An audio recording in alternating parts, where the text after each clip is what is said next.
Payroll managers in the country will need to update their employees' compensation records starting January 1, after the Bureau of Internal Revenue or BIR issued a memorandum on the revised withholding tax table.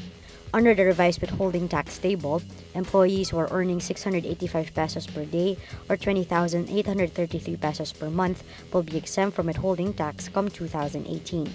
The government standardized withholding tax rates applying the exemptions to all, whether employees have dependents or not.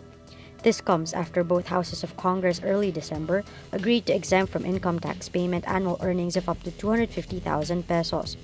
Withholding tax is an amount of an employee's pay withheld by the employer and sent straight to the government as partial payment of income tax. The revised withholding tax comes in line with the forthcoming effectivity of the Tax Reform for Acceleration and Inclusion or TRAIN law.